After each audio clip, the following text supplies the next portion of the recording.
درسے کے شروع سے لائن نمبر 1 سورۃ اعراف کی آیت نمبر 149 سے اعوذ باللہ من الشیطان الرجیم بسم اللہ الرحمن الرحیم ولما رجع موسى لقومه إلى قومه غضبان آسفا قال بئس ما خلفتموني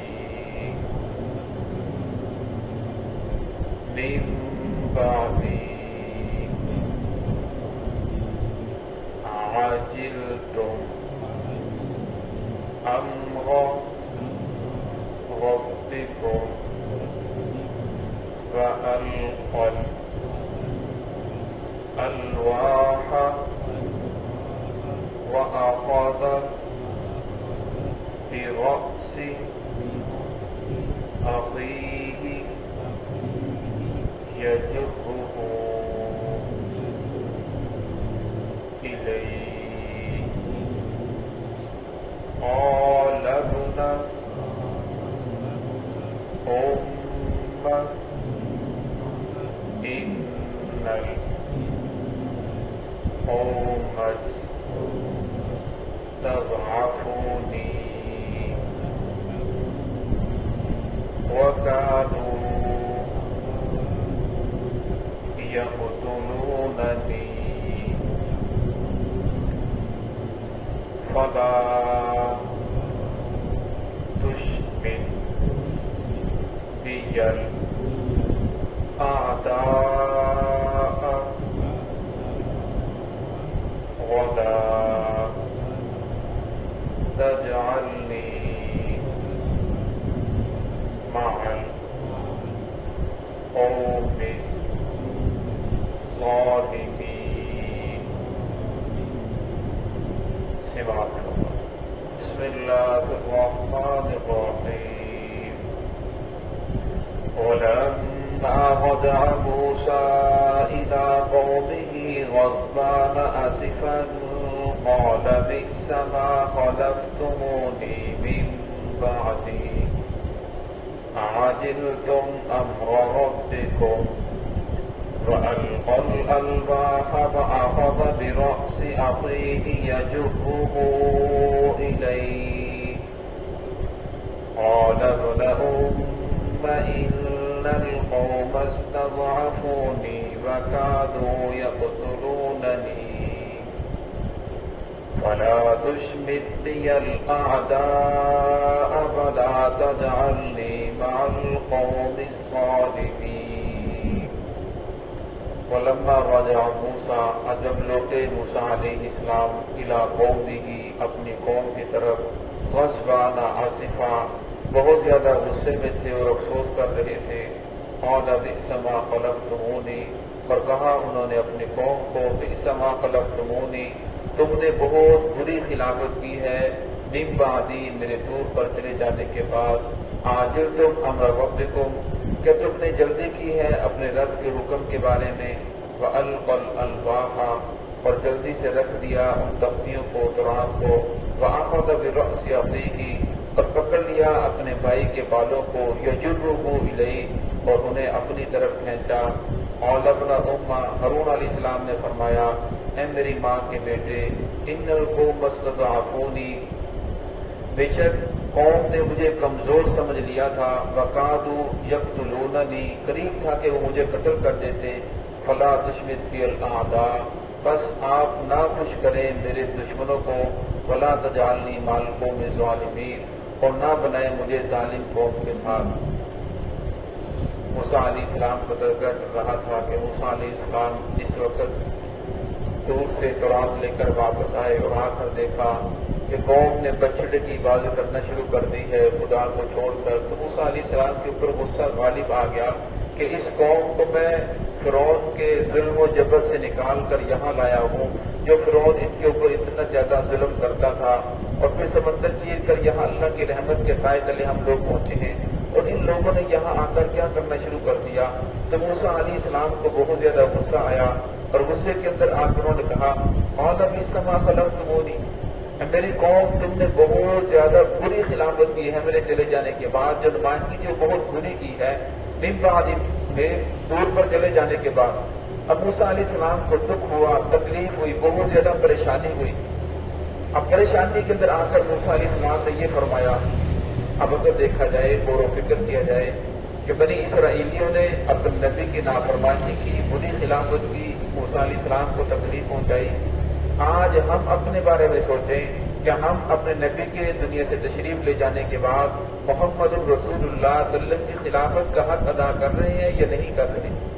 اب قرآن بات جہاں بھی کسی واقعہ کو بیان کرتا ہے پورے واقعہ کو بیان نہیں کرتا، بلکہ جس واقعہ کے جس حصے کی جتنی ضرورت ہوتی ہے اسی کو ذکر کیا جاتا ہے۔ یہاں یہ ذکر کیا گیا کہ موسیٰ علیہ السلام جب واپس آئے تو موسیٰ علیہ السلام کے اوپر غصہ غالب آ گیا، اور قوم کی نمائندگی دیکھ کر موسیٰ علیہ السلام کو بہت زیادہ دکھ ہوا، تکلیف ہوئی۔ اب موسیٰ علیہ السلام کو تکلیف ہوئی، اب ایک امت محمد رسول اللہ صلی اللہ علیہ وسلم کو امتی ہے، ایک کلمہ گو ہے، کلمہ پڑھنے والا ہے، فرمایا اب وہ آپ صلی اللہ علیہ وسلم کی خلافت کا حق ادا نہیں کر رہا، تو فرمایا پھر سوچنے کی بات یہ ہے کہ ہم میں اور اسرائیلیوں میں فرق کیا ہے۔ اب آج کا جو دانشور ہے وہ تو یہاں تک کہتا ہے یہ تو پرانی باتیں ہیں، یہ تو قابل عمل باتیں نہیں ہیں۔ فرمایا یہ ہر مسلمان کی، ہر فرد کی یہ ذمہ داری ہے کہ وہ محمد الرسول اللہ صلی اللہ علیہ وسلم کی سیرت کو پڑھے اور سیرت کو اپنائے اور دوسروں تک پہنچائے۔ آج میرے پاس بے عملی کا جواز کیا ہے؟ ایک جواز یہ پیش کیا جاتا ہے کیا کریں، حکومت اچھا نہیں کر رہی، حکومت غلط کر رہی ہے، تاجر غلط کر رہی ہے، دکاندار جو ہے وہ غلط کر رہے ہیں، عہدیدار وہ غلط کر رہے ہیں۔ اب فرمایا اگر یہ سارے غلط کر رہے ہیں تو میں کیا کر رہا ہوں؟ مجھے اپنے بارے میں سوچنا چاہیے کہ میں کیا کر رہا ہوں۔ کیا اگر سارے لوگ بگڑ جائیں تو میرے لیے غلط کا جواز پیدا ہو جاتا ہے؟ اور میں ہرگز نہیں، بلکہ ہر انسان کو کسی غلط کار کی اتباع نہیں، بلکہ اللہ اور اس کے اتباع اس آدمی کے اوپر لازم ہے کہ وہ اللہ اس کے رسول کی اتباع کرے، محمد رسول اللہ صلی اللہ علیہ وسلم کے دین کو تھامے۔ آج یہ پور عذر پیش کیا جاتا ہے کہ انسان کہتا ہے کہ اگر میں اپنے آپ کو سدھار لوں، میں سیدھے راستے کے اوپر آ جاؤں، کیا میرے ایک آدمی کے درست ہو جانے کی وجہ سے معاشرہ سدھر سکتا ہے، حالات ٹھیک ہو سکتے ہیں؟ لہٰذا مجھے یہ کہا جانا کہ میں ٹھیک کر لوں، میں ٹھیک کر لوں، کیا میرے درست ہو جانے کی وجہ سے معاشرہ درست ہو جائے گا؟ حالانکہ قرآن و حدیث کا مطالعہ کیا جائے تو سب سے پہلے انسان سے اس کی اپنی ذات کے بارے میں سوال کیا جائے گا کہ تو نے اس کو نیکی کی طرف لگایا یا برائی کی طرف لگایا؟ کہ تو نے اس زبان کے ذریعے جھوٹ بولا یا سچ بولا؟ کہ تو نے کاروبار کے اندر حلال طریقے سے کاروبار کیا یا ناجائز طریقے سے؟ کہ سودی کاروبار کرتا رہا، اللہ اور اس کے رسول کی مخالفت کرتا رہا، یا جائز طریقے سے کاروبار کرتا رہا؟ کہ لوگوں سے رشوت تو نہیں لیتا رہا، لوگوں کا حق تو نہیں مارتا رہا؟ کہ تو نے دینی احکام کو سامنے رکھا یا نہیں رکھا؟ اور میں سب سے پہلے انسان کو اپنی ذات کے بارے میں سوال کیا جائے گا، پھر اس کے بارے میں اس کا خاندان، اس کا قبیلہ، اس کی برادری، پھر معاشرے کے بارے میں اس سے سوال کیا جائے گا۔ اب فرمایا یہاں موسیٰ علیہ السلام نے فرمایا قال بئس ما خلقتمونی،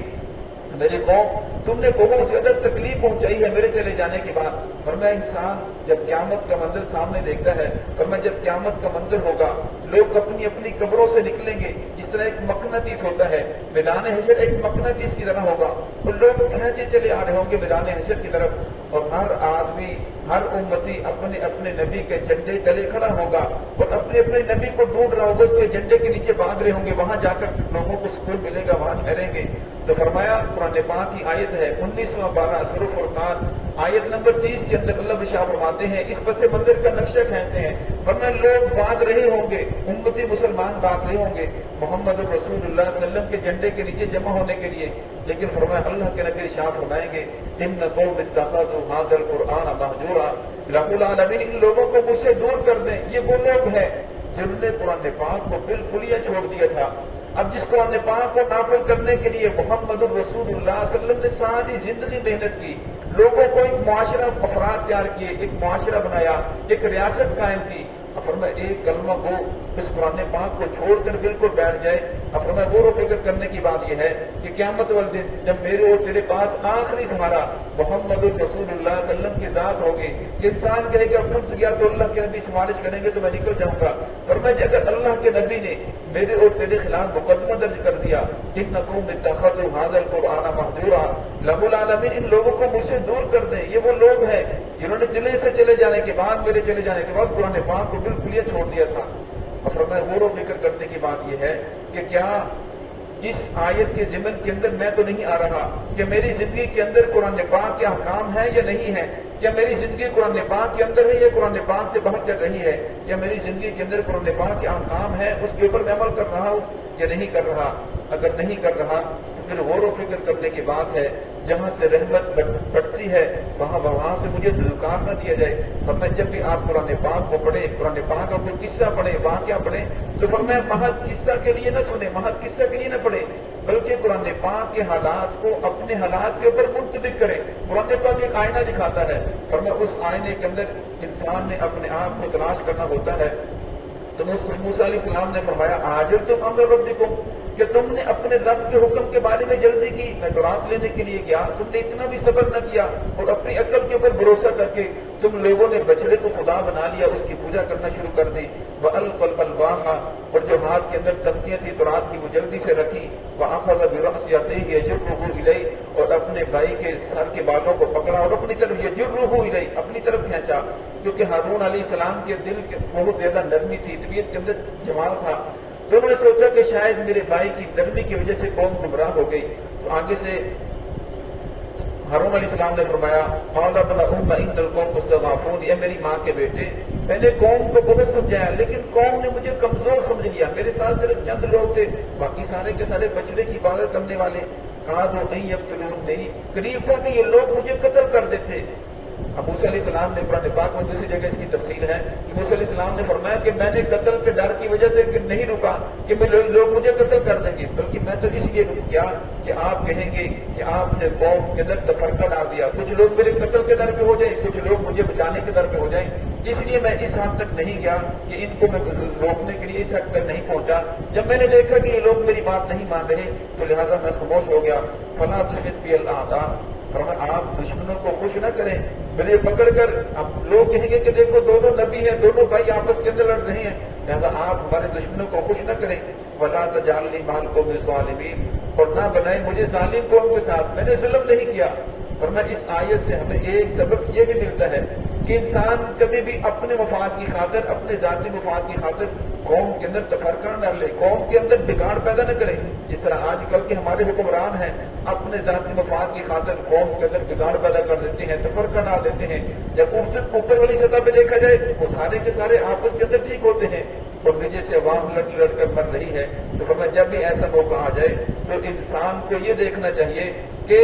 میری اس ذات کو نقصان پہنچا ہے تو پہنچ جائے, لیکن میری وجہ سے لوگوں کے اندر, معاشرے کے اندر بگاڑ پیدا نہ ہو. دعائے کہ اللہ رب العزت ہمیں محمد رسول اللہ صلی اللہ علیہ وسلم سچی محبت نصیب فرمائے.